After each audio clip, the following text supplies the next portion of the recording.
Nah, hadirin sekalian, nah ini kita masuk baru ke peristiwa Isra dan Mi'raj. Ini penting sekali. Isra itu, hadirin sekalian, menurut Syekh Wahbah Az-Zuhaili dalam tafsir Munir itu menjelaskan Isra itu adalah perjalanan di malam hari. Makanya Bani Israel seneng melaku-melaku bengi, Pak. Jadi Israel. Ya. Tapi Israel itu nama lain dari Nabi Yakub. Tapi Isra itu ya dalam makna lughawinya itu adalah perjalanan malam hari. Ya secara istilah Isra adalah perjalanan Rasulullah Muhammad SAW pada suatu malam dari Masjidil Haram ke Masjidil Aqsa di Palestina. Ayatnya itu. A'udzubillahi minasyaitonirrajim.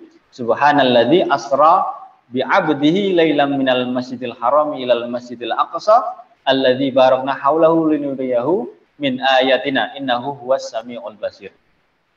Ayat yang paling sering dibaca pada bulan ini. Ya. Yang mana ayat ini menggambarkan bahwa perjalanan Rasulullah Isra Mi'raj itu bukan kehendak Rasul sendiri. Tapi itu Allah yang menginginkan. Ya. Sehingga kejadian-kejadian yang menyertainya itu ya bukan rencana Rasul, bukan keinginan Rasul, tapi Rasulullah itu tinggal norok buntek. Norok buntek ya, Bang? Pokoknya manut. Ya, norok buntek itu bahasa Malang lah ya. Ya. Agak ke sini maksudnya. Bahasanya Pak Soleh, bahasanya orang Jember.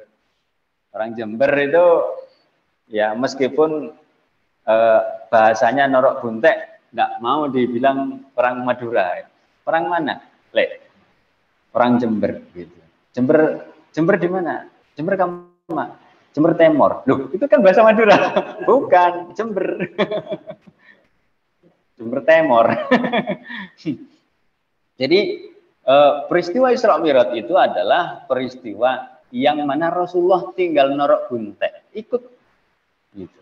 Dan peristiwa Isra Mi'raj itu adalah bagian dari mukjizat. Nah, tadi kalau Isra, kalau Mi'raj itu apa? Mi'raj itu naik, Pak. Naik di malam hari. Ya, senengane bapak ini. Bapak-bapak maksudnya. Naik di malam hari.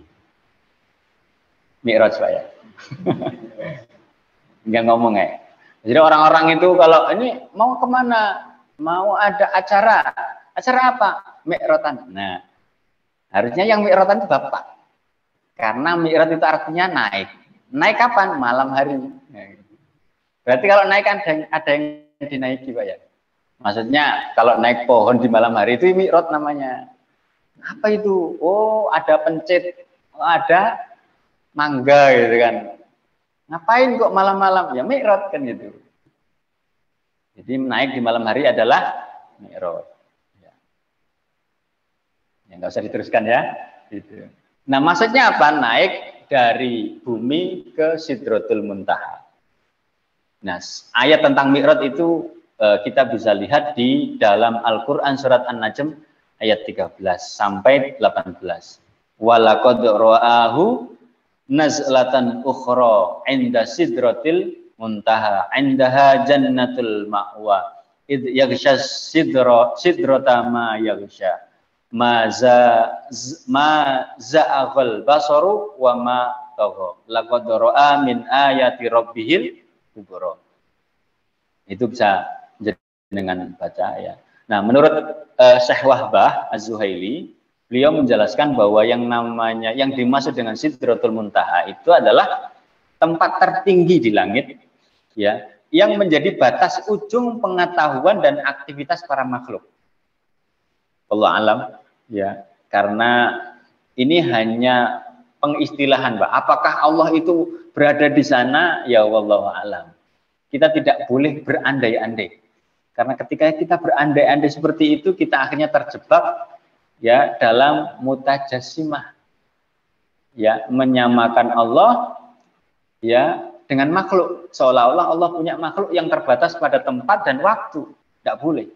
Padahal laisa kamitslihi syai'un. Nggak boleh juga kita itu misalnya ikut-ikut atau punya imajinasi menakwili bahwa Allah itu istiwa di atas arsy, ya. Tsummastawa alal arsy.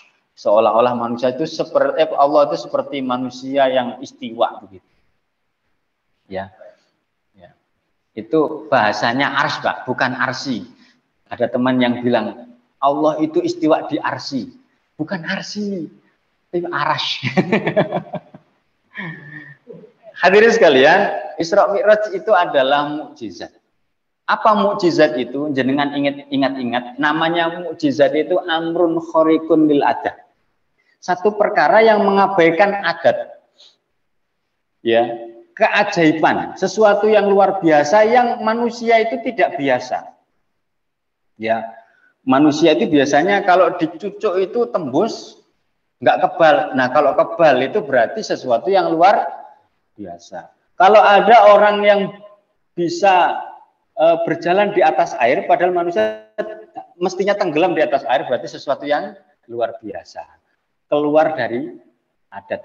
Kalau ada api yang sifatnya membakar dan ternyata orang dibakar itu tidak terbakar, maka itu sesuatu yang luar biasa, ya, seperti yang terjadi pada Nabi Ibrahim, ya. Allah katakan dalam Al-Quran, kuni bardan wa salaman ala Ibrahim. Jadi api itu yang biasanya membakar, itu nggak bisa membakar Nabi Ibrahim. Malah seperti AC, Pak. Itu. Katuan kanjeng Nabi Ibrahim. Lah kok bisa begitu? Ya karena Allah mencabut khosiat membakar pada api.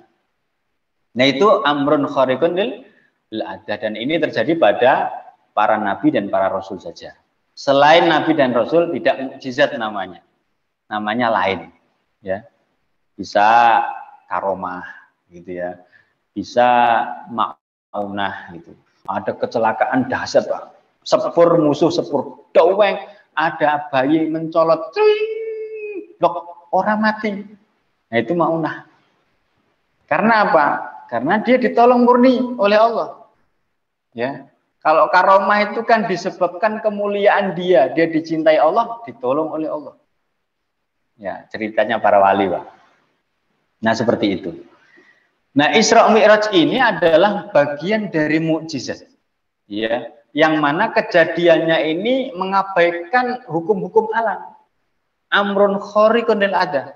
Ya, enggak ada lagi pertanyaan gimana itu Rasulullah ya menempuh satu perjalanan, hitungannya cuma beberapa detik saja. Coba, itu ya pasti akal nggak bisa nerima. Kok bisa itu langit itu sapi itu loh, sok nembus gitu ya. Kendaraan paling canggih saja nggak bisa. Ya termasuk bagaimana tubuh beliau bisa mampu bertahan melawan gesekannya. Coba jenengan, Pak, ya. Sepeda motoran gitu ya. Ya gas pol ya 100 saja dah.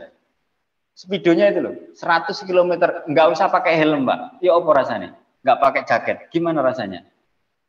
Tabrakan, Pak. Udara ini walaupun kelihatan lembut gitu, kalau ternyata bergesekan dengan tubuh sakit juga. Itu nggak ada apa-apanya, nggak ada kerikilnya. Coba dikasih kerikil, ting, ya jedok gitu ya, bisa mentol gitu. Jadi mengabaikan itu gitu. Ibaratnya Allah itu ya namanya menjalankan itu semuanya ya tunduk gitu. Termasuk bagaimana Rasulullah bisa bernafas ya. Padahal yang namanya orang bernafas itu perlu oksigen. Gimana sampai langit tingkat 7 itu di mana oksigen di sana? Ya, maka tidak masuk pertanyaan-pertanyaan itu. Ya. Sehingga tidak bisa dilogika, tidak bisa dimasukkan akal. Itu adalah sesuatu yang di luar nalar. Ya, ketika sesuatu itu berada di luar nalar, kita cukup meyakini bahwa memang itu terjadi pada nabi atau rasul. Begitu. Nah, mukjizat itu ada dua, ada mukjizat madiyah, ada mukjizat maknawiyah. Yang madiyah itu yang nampak secara materi. Misalnya Nabi Musa nutuk itu? Mukul tongkat ke laut, kemudian laut itu terbelah. Ya, Nabi Muhammad di lembah yang namanya Hudaybiyah itu para sahabat itu kehausan, Pak, kehabisan bekal, nggak ada air. Maka Rasulullah kemudian meminta nyucuk ya sela-sela jari beliau itu keluar air. Ada satu peristiwa juga itu Rasulullah bisa membelah bulan. Nah, ini adalah mukjizat, yang mukjizat masuk kategori makna madiyah, yaitu kejadiannya itu pada saat itu dan sekali, nggak bisa diulang lagi. Nggak ada ceritanya itu setiap kali orang yang nantang Nabi Musa kemudian awas ya, aku punya tongkat, nggak duduk cokot awakmu, kayak gitu, nggak ada ya, nggak ada. Itu kalau diperintahkan oleh Allah untuk dipukulkan, ya supaya jadi ular dan makan ular-ularnya para tukang sihir Fir'aun, baru jadi itu. Kalau nggak ada perintah nggak bisa. Demikian juga tidak bisa itu Rasulullah itu tiba-tiba bisa menunjukkan kapan saja keajaiban-keajaiban itu. Tidak. Ya, kalau tidak diperintahkan oleh Allah ya nggak berjalan itu mukjizat itu. Demikian juga mukjizat maknawiyah. Mukjizat maknawiyah itu tidak terlihat, tidak nampak secara fisik, tapi bisa dirasakan. Apa yang bisa dirasakan itu? Yang dirasakan itu adalah secara pikiran dan secara perasaan. Al-Qur'an. Al-Qur'an itu termasuk yang maknawiyah ini. Ya, dan biasanya yang maknawiyah itu tidak sekali itu berlanjut. Terus termasuk Isra Mi'raj ini. Isra Mi'raj ini termasuk mukjizat yang maknawiyah, tidak bisa dirasakan secara langsung, tapi dirasakan oleh pemikiran. Ya, sampai saat ini kan diperingati. Ya. Karena dari peristiwa Isra Mi'raj itu kan ada perintah khusus, Pak, yaitu perintah sholat, gitu. Tetapi bukan itu hikmah besarnya. Insya Allah kita akan bahas nanti ya. Hikmah besar dari peristiwa Isra Mi'raj itu bukan sholat, bukan perintah sholat 5 waktu, bukan. Tetapi ada hal lain, ya, yang seandainya itu tidak terjadi, mungkin sholat nggak terjaga, Pak. Kalau sholat itu kan ya perintah khusus untuk ritual, tapi ada hal yang lain yang mungkin jarang diceritakan oleh kaum muslimin, sehingga kaum muslim itu kayaknya lupa sejarah. Makanya kita ceritakan hari ini supaya kita tahu sejarah. Ya, ya. Nah, Isra Mi'raj itu juga merupakan tasliyah. Tasliyah itu hiburan lah. Ya, kenapa hiburan? Karena peristiwa itu terjadi setelah Amul Husni. Apa Amul Husni itu? Tahun duka cita. Tahun duka cita itu terjadi pada tahun ke-10 kenabian, di mana Sayyidah Khadijah meninggal, Abu Thalib yang notabene dua-duanya itu pelindung dakwah Nabi itu meninggal. Tidak hanya itu, ketika Rasulullah mendakwahi orang Taif, Rasulullah diusir, bukan hanya diusir ya, dilempari batu. Ya. Sampai-sampai harus berlindung di kebun anggurnya orang Arab. Ya, anaknya Rabi'ah. Ya, siapa namanya? Utbah bin Rabi'ah dan Syaibah bin Rabi'ah. Baru tidak ada gangguan.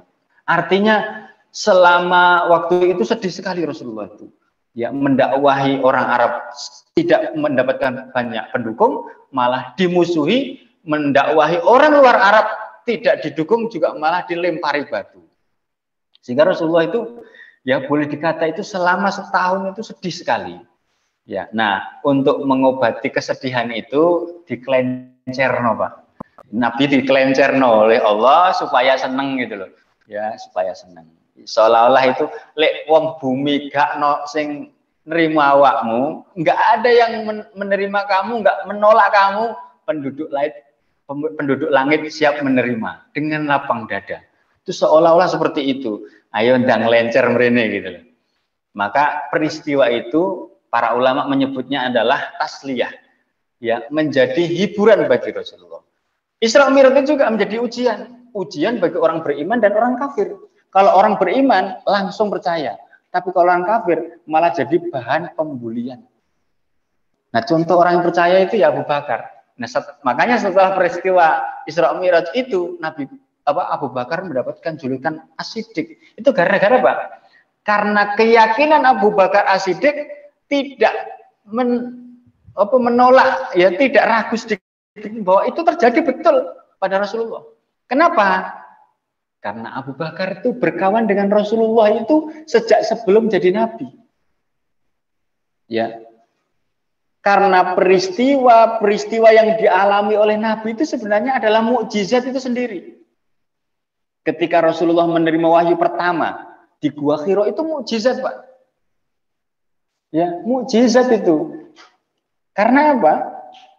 Karena kalau dibandingkan dengan kitab-kitab terdahulu itu langsung diblekno mbek Gusti Allah, belum gitu. Ya, 10 perintah, the 10 commandment, ya, kata orang kulonan, ya. 10 perintah yang diterima di Bukit Tursina oleh Nabi Musa itu langsung diblekno gitu, Pak. Ya. Sampai Nabi Musa itu dikenal dengan kalimullah, orang yang bisa berbicara dengan Allah di Bukit Tursina itu langsung mendapatkan the 10 of commandment itu. Itu enggak lewat satu persatu ayat, langsung belum begitu. Kayak Tom Samcong ya. Katanya mau mengambil kitab suci langsung jadi kitab suci. Allah alam, ada cerita yang katanya Tom Samcong ini sebenarnya mau diambil itu Al-Qur'an itu ya. Aneh-aneh aja. Pokoknya nggak usah lah yang cerita yang nggak bersanad itu percaya. Sudah. Nah, jadi kalau Al-Qur'an itu kan bertahap. Nah, sehingga ketika tahapan Al-Qur'an diterima oleh Rasulullah melalui wahyu yang dibawa oleh Jibril, itu kan diceritakan oleh Rasulullah, ya. Dan selama itu pula Abu Bakar itu mendengar cerita itu. Artinya apa? Bukan sesuatu yang ajaib. Malaikat itu datangnya itu dari langit, datang sekali itu langsung bisa kok. Ya nggak ada yang nggak mungkin bagi Allah kalau Allah itu pengen nyedul gitu. Apa nyedul ini? Mengambil hambanya itu dibawa ke langit itu bukan sesuatu yang aneh gitu. Biasa saja. Maka Abu Bakar langsung percaya. Yang nggak percaya contohnya Abu Jahal itu. Mosok. Aneh itu. Kita ini ke Palestina, ke Al-Aqsa saja berbulan-bulan. Ya iyalah om pakai onta. Ya kan? Rasulullah nggak pakai onta, pakai buruk ya. Udah kolab ya. Ya, maskapai penerbangan yang ini pakai buruk gitu. Jadi beda. Maka ujian, peristiwa Isra Mi'raj ini ujian. Yang beriman semakin kokoh imannya, yang kafir makin nampak kekafirannya. Ya, karena kan ada pertanyaan yang aneh-aneh itu, ya, dari orang kafir itu. Ketika Rasulullah pagi menceritakan bahwa itu malam hari telah terjadi pada beliau peristiwa Isra Mi'raj, itu kan ada pertanyaan aneh gitu. Kalau betul kamu ke Al-Aqsa, coba ceritakan kepada berapa jumlah tiangnya itu. Ya kok kober kan Nabi ngitung tiang itu loh, ya kan? Enggak mungkin kayak gitu. Maka waktu itu belum ada LCD proyektor besar, Pak, itu. Ya, dilalai itu malaikat tiba-tiba membuka itu, suruh ngitung sendiri Kanjeng Nabi, jiro lupatmu, cocok gitu. Nah, orang yang menyaksikan pernah ke Al-Aqsa, ya bener ya. Berarti orang Mekah yang pernah ke Al-Aqsa itu pernah punya riwayat ngitung cagak, Pak.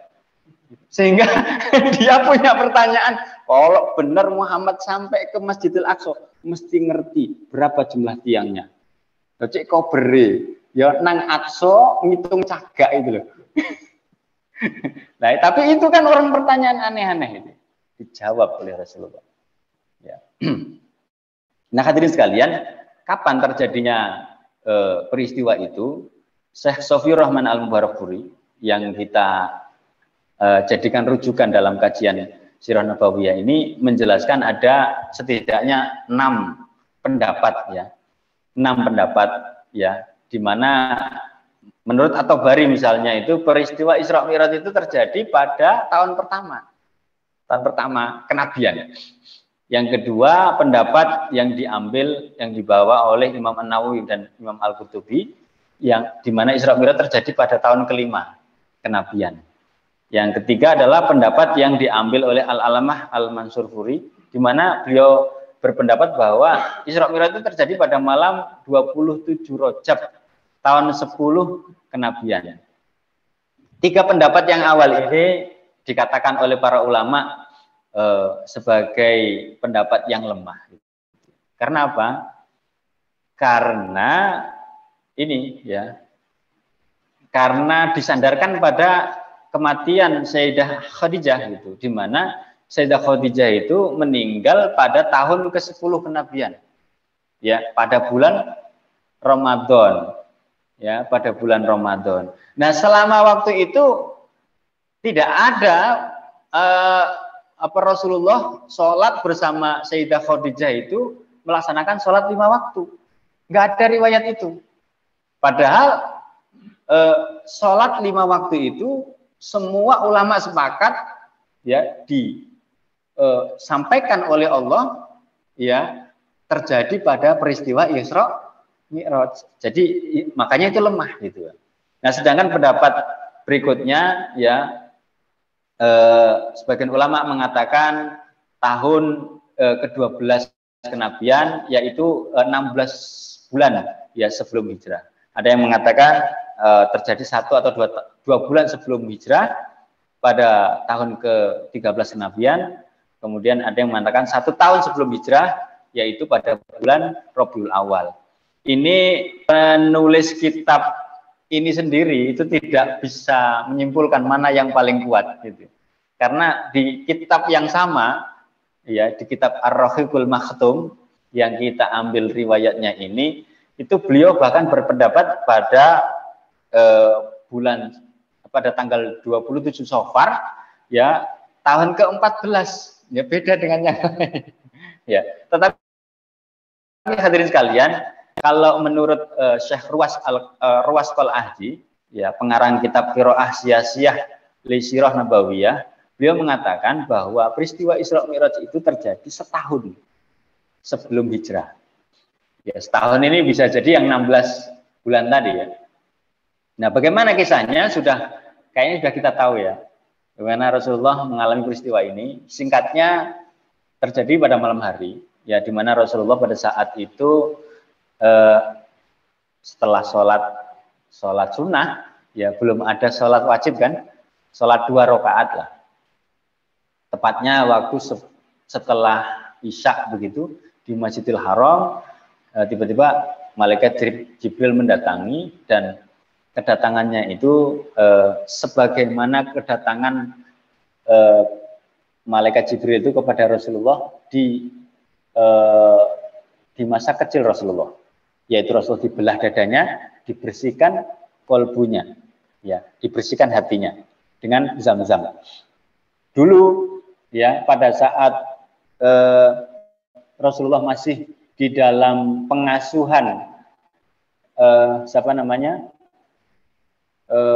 Halimah As-Sa'diyah di Bani Sa'ad, yaitu di Taif, itu juga mengalami ini. Ya, yang dikatakan bahwa Rasulullah telah diculik oleh setan gitu ya. Itu rumor yang berkembang. Padahal malaikat Jibril yang membelah dada dan membersihkan. Sama, sebelum peristiwa itu Rasulullah juga dibelah dadanya dan dibersihkan itu. Nah, ceritanya panjang ya, sampai kemudian disiapkan kendaraan yang namanya buruk ya. Buruk itu kalau dari sisi bahasa itu ya dari akar kata barq ya, artinya kilat. Makanya di dalam riwayat itu dikatakan bahwa buruk itu kendaraan yang lebih besar daripada keledai, lebih kecil dari baghal, atau lebih kecil dari antara keledai dan kuda lah gitu ya. Dan setiap dia melangkah itu, sekali langkah itu sejauh mata memandang. Kita kuat mandangnya itu berapa Pak? 100 meter? Orang main bola itu, lapangan bola itu berapa? 110 ya. Ya, kira-kira masih lebih jauh dari itu. Ya, tapi itu kan gambarannya saja gitu. Ya, realnya seperti apa, wallahu a'lam bishawab. Sehingga Isra itu apa? Isra itu tadi, subhanalladzi asra bi 'abdihi lailam minal masjidil aqsa fil Makkah ya ilal minal masjidil haram fil Makkah ilal masjidil aqsa fil Filistin, di Palestina. sana, kemudian Rasulullah menunaikan sholat ya 2 rakaat dan menjadi imam bagi para nabi. Riwayat yang ada itu ruh para nabi. Ya, seluruh nabi dikumpulkan oleh Allah di situ di Masjid Aqsa itu sebelum Rasulullah naik. Padahal naik nanti ketemu nabi-nabi juga. Tapi riwayatnya begitu, Pak. Ya, karena ini perkara gaib ya kita percaya begitu sajalah. Ya. Nah, hadirin sekalian, setelah Rasulullah menjadi imam bagi para nabi itu, kemudian Rasulullah ditawari dua gelas ya kira-kira ya, 2 wadah lah gitu ya. 2 wadah. Satunya itu adalah susu, satunya khamr. Maka Rasulullah mengambil susu. Nah, kemudian dikomentari oleh oleh malaikat Jibril, sungguh engkau telah memilih yang suci. Coba kalau mengambil khamr, Pak. Bisa mendem kabeh umat. Luar biasa. Ini contoh, Pak. Ya, ketika diberikan 2 pilihan di mana kalau pilihan itu memang nyata ini buruk, ini baik, ya pilih yang baik. Nah, gitu. Kemudian setelah itu Mi'raj. Nah, Mi'raj itu naik, ya. Mi'raj naik dan naik itu ternyata langit itu ada sap-sapannya, Pak. Ada tingkatan-tingkatannya. Nah, ini juga perkara gaib. Langit pertama, ya sampai di sana ketemu Nabi Adam, Pak. Ketemu dengan Nabi Adam, dan Nabi Adam itu adalah ternyata di sekitaran Nabi Adam itu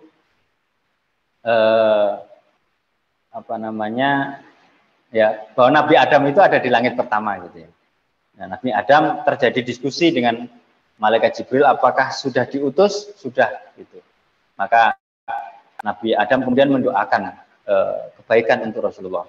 Di langit kedua ketemu dengan Nabi Isa. Nabi Isa yang nanti diturunkan lagi itu. Nabi Isa dan Nabi Yahya alaihi wassalam. Ya. Kemudian di langit ketiga ketemu dengan Nabi Yusuf. Nabi yang separuh ketampanannya itu ada pada beliau, ketampanan manusia.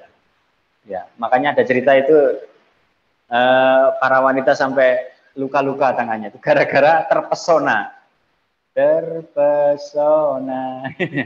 Terpesona dengan wajahnya Nabi Yusuf alaihissalam. Di antara Nabi Bani Israel. Kemudian di langit keempat ketemu dengan Nabi Idris alaihissalam. Di langit kelima ketemu dengan Nabi Harun ya alaihissalam. Saudaranya Nabi Musa. Nah, di langit keenam inilah ketemu Nabi Musa. Yang nanti gara-gara Nabi Musa, Nabi Rasulullah itu diusulkan untuk minta kortingan. Ya. Nah, ke atas lagi naik ke langit ketujuh ketemu dengan Nabi Ibrahim. Nabi Ibrahim ini dikatakan oleh malaikat Jibril, inilah ayahmu. Ya, dikatakan ayah itu nggak salah, Pak. Karena apa? Karena Nabi Ibrahim adalah nenek moyang dari Rasulullah. Ya, yang kalau kita lihat riwayat di dalam kitab-kitab sirah itu bahwa Rasulullah itu adalah keturunan Adnan. Dan Adnan itu tidak diragukan lagi, dia adalah anak keturunan Nabi Ismail. Gitu. Makanya ada yang mengatakan Rasulullah itu Al-Adnani, itu maksudnya adalah disandarkan kepada Adnan. Adnan anaknya Nabi Ismail. Nah, jadi Rasulullah dikatakan disebutkan bahwa antum bertemu dengan ayahmu, inilah ayahmu yaitu Nabi Ibrahim, itu memang tidak salah karena memang keturunan. Jadi kalau jenengan keturunannya sampai Sunan Kalijogo, ya, misalnya ayah saya Sunan Kalijogo, wah gitu, mantap Pak ya. Kira-kira orang Malang itu bisa Pak itu. Nah, hadirin sekalian, pada saat itu Nabi Ibrahim disebutkan berada di Baitul Ma'mur. Baitul Ma'mur itu Ka'bahnya langit. Baitul Ma'mur itu Ka'bah. Kalau Ka'bahnya bumi itu ya itu Baitullah itu. Kalau Baitul Ma'mur itu disebutkan dalam banyak riwayat itu adalah Ka'bahnya langit. Jadi makhluk Allah menyembah Allah itu menghadapnya situ. Jadi kita umat Islam sholat menghadap ke kiblat, ke Ka'bah itu bukan menyembah Ka'bah. Itu adalah sebagai simbol ya bahwa umat Islam itu ketika menyembah Allah itu lewat itu, dan itu wujud persatuan umat Islam itu bersatu. Kita tidak sedang menyembah batu itu, bukan. Kenapa kita menyembah itu ya karena perintahnya begitu. Ya, ketika perintahnya seperti itu ya tinggal manut. Makanya Sayyidina Umar pernah berkomentar pada saat ada orang-orang mencium Hajar Aswad. Sayyidina Umar sebenarnya itu ya agak enggan gitu. Tapi karena Rasulullah pernah mencium Hajar Aswad, mencontohkan seperti itu, maka komentar Umar, seandainya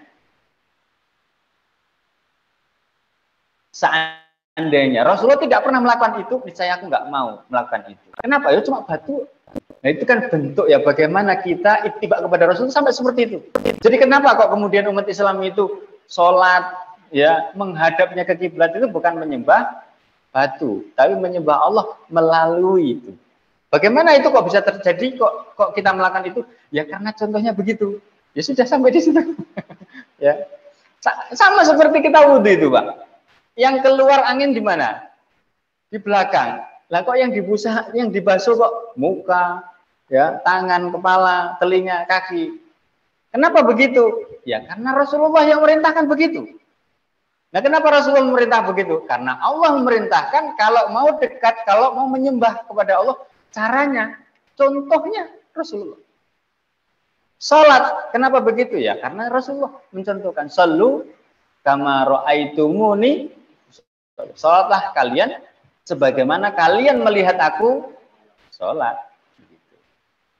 Termasuk salat harus menghadap ke Ka'bah.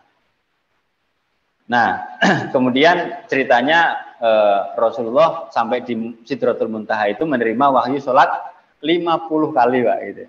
50 kali ya sampai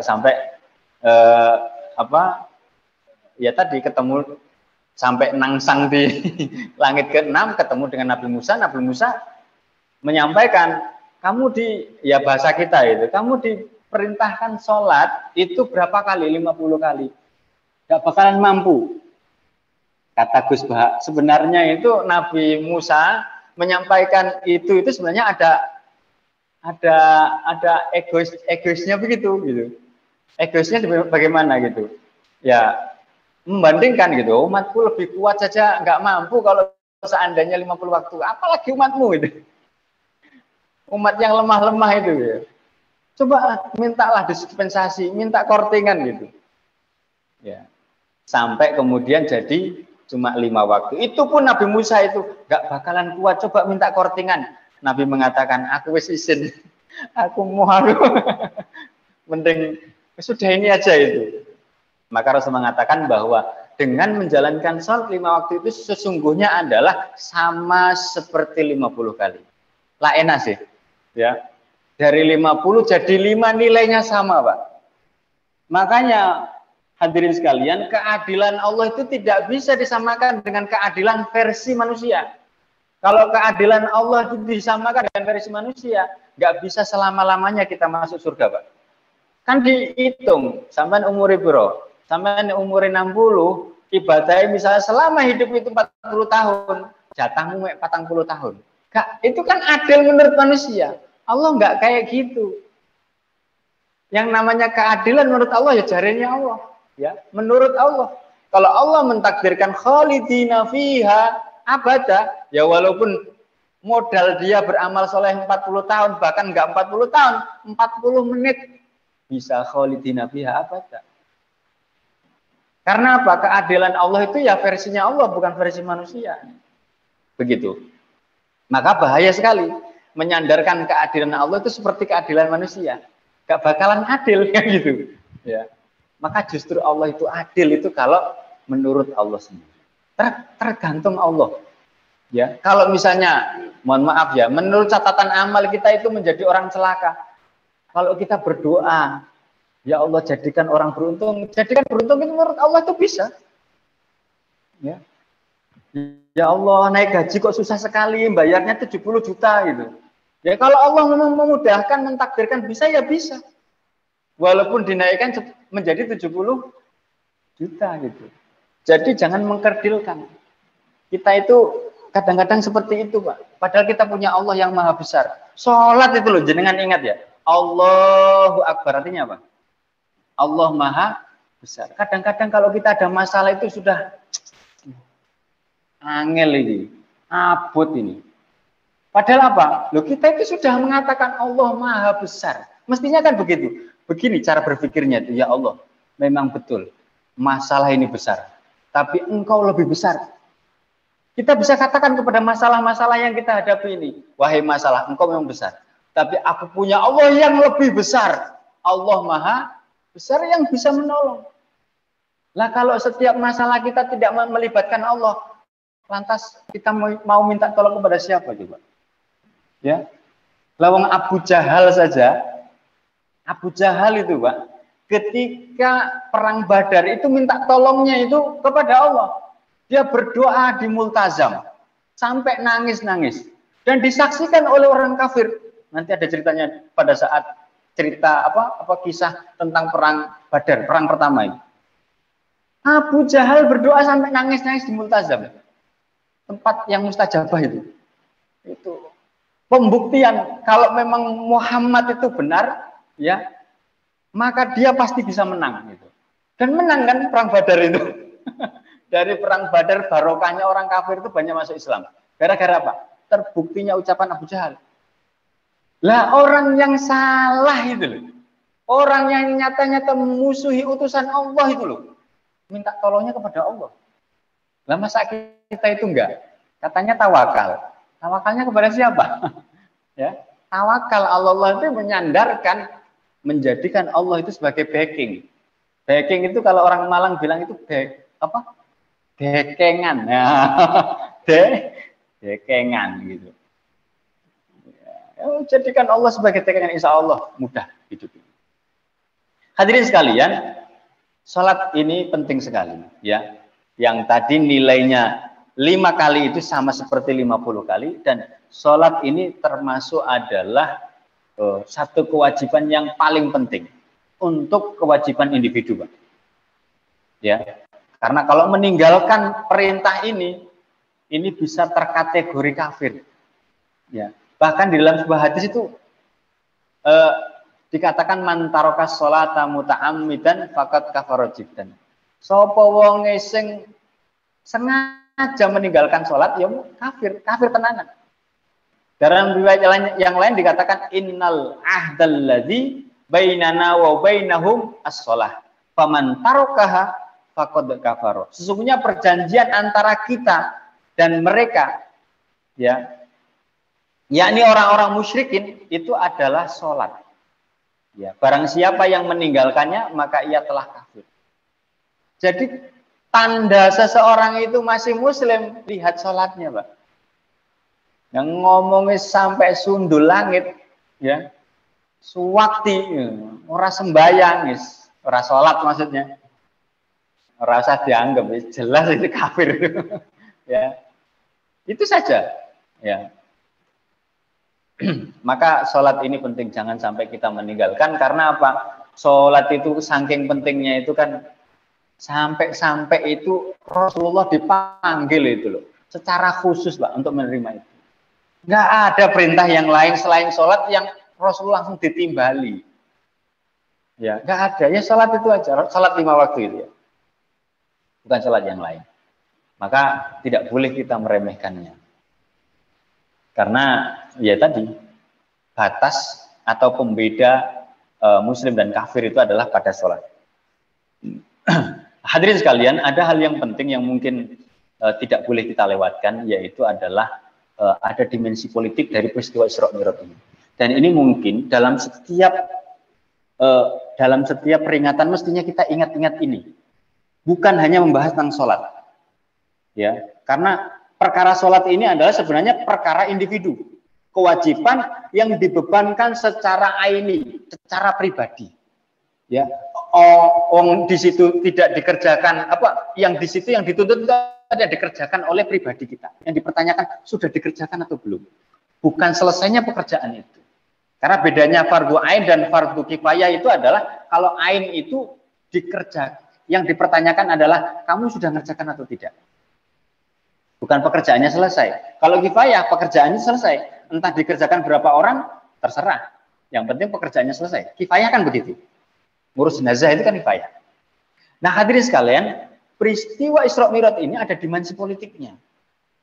Yaitu jenengan bisa perhatikan di mana ketika Rasulullah dibawa dari Masjidil Haram ke Masjidil Aqsa, beliau menjadi imam di masjid itu, dan menjadi imamnya itu, makmumnya itu adalah para nabi.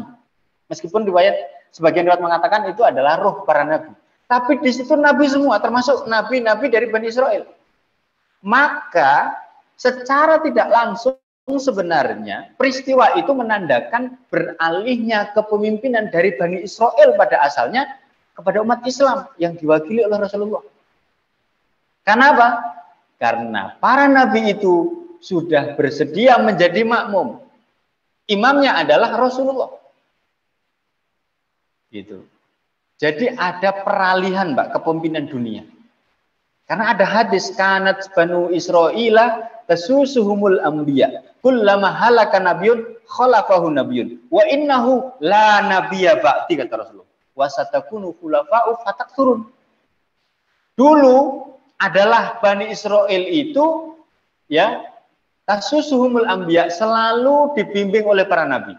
Kullama halaka nabiyyun khalafahu nabiyyun. Setiap nabi itu halak, maksudnya meninggal dunia, itu digantikan oleh nabi yang lain. Wa innahu, kata Nabi, la nabiyya ba'di. Sesungguhnya tidak ada nabi setelah aku. Wa satakunu khulafa'u fatakturun. Akan tetapi akan ada khulafa, artinya penggantiku. Ya, yang mereka jumlahnya banyak. Hadirin sekalian, Bani Israel itu dibimbing oleh para nabi itu adalah membimbing hidup mereka, ngurusi mereka. Bukan hanya ngajak mereka itu bagaimana cara beribadah kepada Allah, tidak. Tapi dalam urusan yang lain juga, urusan politik termasuk diantaranya. Maka ketika Rasulullah mengatakan tidak ada nabi setelah aku, yang ada adalah penggantiku, maksudnya pengganti beliau itu adalah dalam urusan publik. Bukan hanya urusan agama, tapi urusan publik. Makanya jumlahnya banyak tadi, yang mana ini akan terus berlanjut. Makanya ketika Rasulullah meninggal, tidak berhenti itu tugas mengurusi urusan umat. Diteruskan oleh Sayyidina Abu Bakar. Sayyidina Abu Bakar meninggal diganti oleh Sayyidina Umar. Sayyidina Umar meninggal diganti oleh Sayyidina Utsman. Sayyidina Utsman meninggal diganti oleh Sayyidina Ali, dan terus sampai kekuasaan itu berakhir di Turki, Pak. Pada tahun 1924 atau 28 Rajab tahun 1342 Hijriah. Maka kalau peristiwa Isra Mi'raj menurut sebagian besar ulama terjadi pada bulan Rajab, ya kan? Pada bulan Rajab tanggal 27. Ya. Kalau tadi kan banyak riwayat. Kalau yang ulun ambil pendapat itu yang kuat itu adalah terjadi pada 27 Rajab, ya. 27 Rajab pada tahun ke 11, ya. Pada tahun ke 11 kenabian. Karena Rasulullah hijrah itu riwayat yang kuat itu adalah pada tahun ke-12. Selama Rasulullah berdakwah itu jumlah keseluruhan itu 23 tahun. Ada yang mengatakan 22 tahun, ya, 2 bulan. Maka kalau dakwah Rasulullah itu di Mekah itu, fase Mekah itu 12 tahun, sisanya itu fase Madinah. Fase Madinah lebih pendek dari fase Mekah. Nah, itu hitung-hitungan matematisnya begitu, Pak. 27 Rajab menurut pendapat sebagian ulama, dan ini yang ulun yakin yang kuat, itu pada tahun 11 kenabian itu, maka setelah 13 abad, Pak, pada tanggal 28 Rajab 1342 Hijriah apa yang diupayakan oleh Nabi itu diruntuhkan oleh orang kafir yang bernama Mustafa Kemal Atatürk, di mana kekuasaan yang diwariskan oleh Nabi sebagaimana Nabi katakan, ya, wa innahu la nabiyya ba'di wa satakunu khulafa'u fatakturun, akan ada penggantiku yaitu para khalifah yang jumlah mereka banyak. Pada tanggal 28 Rajab 1342 Hijriah diruntuhkan oleh agen Yahudi yang bernama Mustafa Kemal Atatürk, yang kemudian darinya Turki itu mendirikan negara baru yang namanya Republik Turki. Ya, wallah alam. Ini sampai hari ini artinya umat Islam tidak punya imam, ya, dalam hal mengurus urusan umat. Yang kedua adalah, hadirin sekalian, Rasulullah itu di Masjidil Aqsa, kita tahu Masjidil Aqsa itu tidak lagi wilayah Jazirah Arab, tapi di luar Jazirah Arab. Dan Rasulullah di Masjidil Aqsa itu menjadi imam. Itu memberikan isyarah bahwa Rasulullah di tempat itu diserahi wilayah itu, diserahi masjid itu, karena Rasulullah jadi pemimpin. Artinya apa, hadirin sekalian? Peristiwa Isra Mi'raj itu memberikan isyarah, ya, kepada umat Islam bahwa kepemimpinan Rasulullah itu tidak hanya untuk orang Arab, tapi juga untuk seluruh manusia. Ya, buktinya apa? Rasulullah diangkat menjadi pemimpin, ya, ketika beliau menjadi imam sholat bagi seluruh para nabi di Masjidil Aqsa, yang itu notabene di Palestina. Palestina itu bukan wilayah Arab, tapi luar Arab. Artinya apa? Jika ada yang mengatakan bahwa Rasulullah adalah rahmatan lil alamin, kafatan linnas, ya, karena Rasulullah memang diutus bukan untuk orang Arab saja, tetapi untuk luar orang Arab, termasuk kita, Pak. Ya, termasuk kita. Makanya di dalam Al-Qur'an itu disebutkan yang di ujungnya itu apa? Kafatan linnas itu. Apa ayatnya itu? Ya. Ya. Jadi ada ayat yang sama itu, yang di ujungnya itu kafatan linnas itu. Jadi sesungguhnya aku ini diutus itu untuk seluruh, wama arsalna, dan tidaklah wama arsalnaka illa kafatan linnas. Nah itu, ya, ada yang illa rahmatan lil alamin, ini ada kafatan linnas, dan tidaklah aku diutus, ya, itu kecuali untuk seluruh manusia.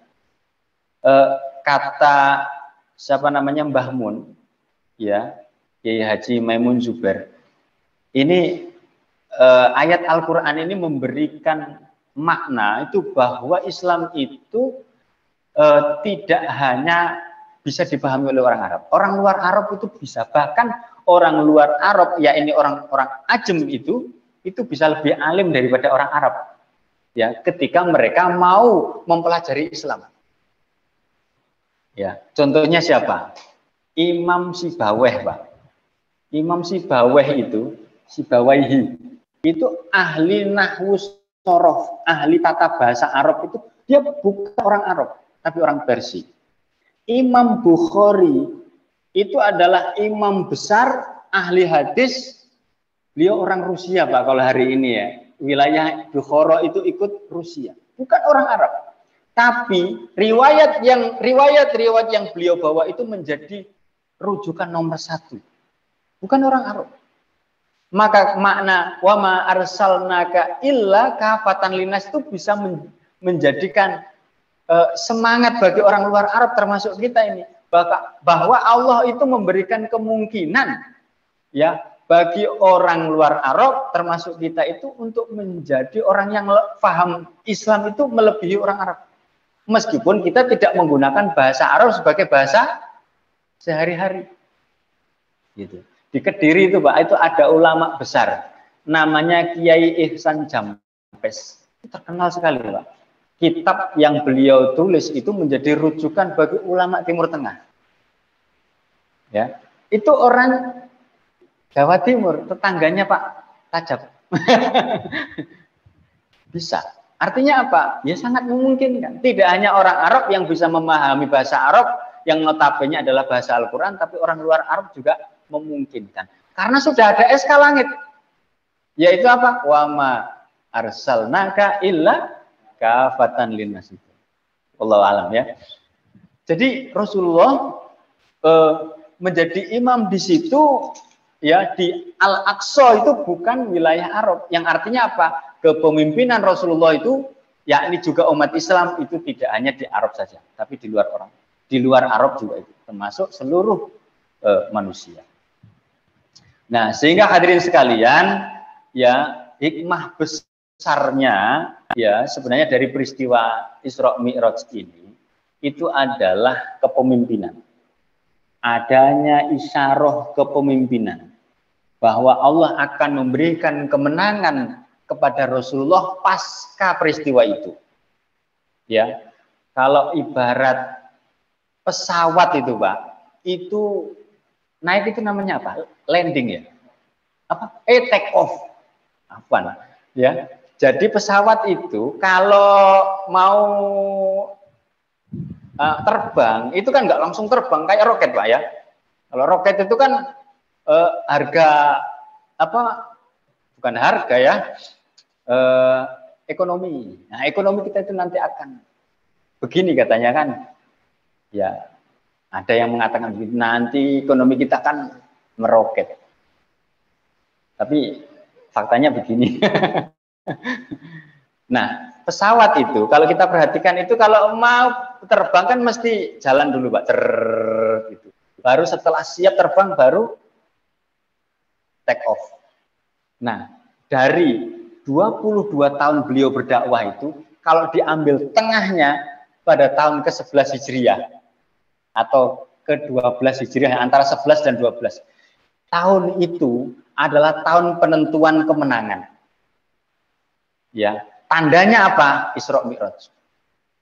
Tandanya Isra Mi'raj itu seolah-olah Nabi itu diberikan isyarah kamu bakal diberikan kemenangan. Ya. Diberikan kemenangan. Karena apa? Ya tadi, wong nabinya Bani Israel aja sudah mau jadi makmum, kok. Ibaratkan begini, aku mau jadi makmum ke kamu itu artinya apa? Umat di belakangku ya mestinya jadi makmum bagi umatmu. Begitu. Ya, makanya ditegaskan di dalam Al-Qur'an itu, walladzi arsala rasulahu bil huda wa dinil haqq liyudhhirahu 'alad dini kullih walau karihal musyrikun. Ya, dialah yang telah mengutus rasulnya dengan membawa petunjuk atau hidayah, ya, yakni Al-Qur'an dan agama yang benar untuk dimenangkannya atas segala agama. Walaupun orang-orang musyrik itu tidak menyukai. Jadi memang keberadaan Islam itu dalam rangka untuk menjadi pemimpin bagi seluruh ajaran yang ada di muka bumi. Dan penentuannya itu adalah peristiwa itu. Isra Mi'raj itu. Maka hikmah terbesar kalau kita mau ngambil itu adalah dari peristiwa Isra Mi'raj ini adalah suksesi kepemimpinan. Yang awalnya Rasulullah tidak banyak pengikutnya. Yang awalnya Rasulullah selalu di kuyo-kuyo. Aku kuyo-kuyo. Selalu kalah gitu ya. Selalu sampai-sampai ada apa namanya, ada tahun kesedihan itu, sampai-sampai Allah nggak tego itu harus ngelencer nona langit, ya. Maka setelah itu Allah memberikan kabar gembira kemenangan, karena setelah peristiwa ini nanti ada Bai'atul Aqobah al-Ula. Setelah itu kemudian Rasulullah dilanjutkan ada Bai'at Aqobah yang kedua, Atsani, ya, baru kemudian hijrah. Paham Pak, kita hijrah itu kenapa? Dan kenapa Sayyidina Umar itu mengambil ya tahun pertama penanggalan hijriyah itu dari peristiwa hijrah itu? Karena peristiwa itu sangat penting. Peristiwa itu menandakan bahwa Rasulullah itu adalah seorang pemimpin yang dirindukan orang-orang Madinah. Ya, bukan lari karena takut dibunuh, bukan. Karena Rasulullah yakin selama risalahnya belum tuntas, belum selesai, beliau tidak mungkin dimatikan oleh Allah. Beliau tidak mungkin dikalahkan oleh orang-orang kafir.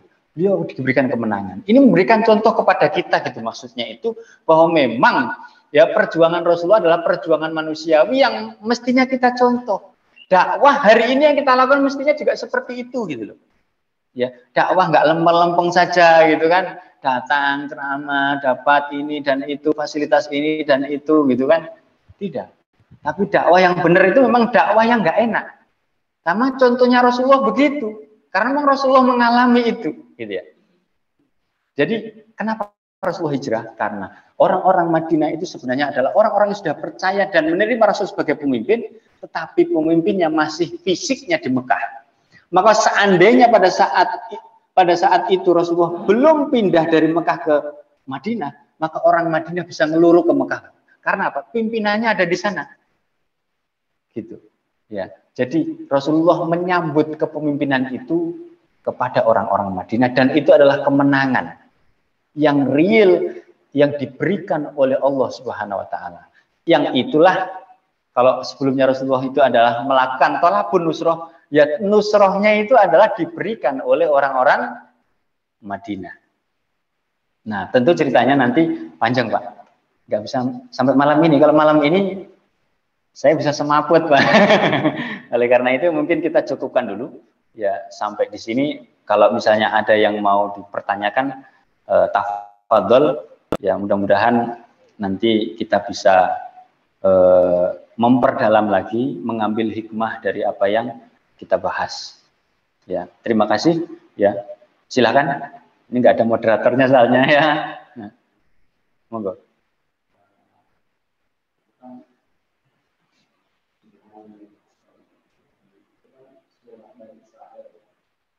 Ya.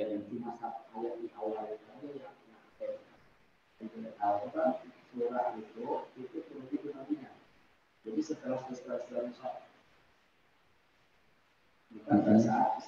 sendiri, gitu ya. Nah, jadi itu ada maka bahwa kemudian kenapa diletakkan di ayat pertama alam di ayat pertama setelah Bani Israel. Begini, jadi peristiwa Isra itu kan sebagaimana yang Al-Fakir kutip tadi, dikatakan Isra itu adalah disandarkan pada Al-Quran surah Al-Isra ayat pertama. Ada yang mengatakan surah Bani Israel. Ya, boleh-boleh saja. Tetapi sebenarnya ya sebagian riwayat mengatakan itu adalah surah Al-Isra, yaitu menceritakan tentang peristiwa Isra itu sendiri. Sementara Mi'raj itu di ayat yang lain, gitu loh.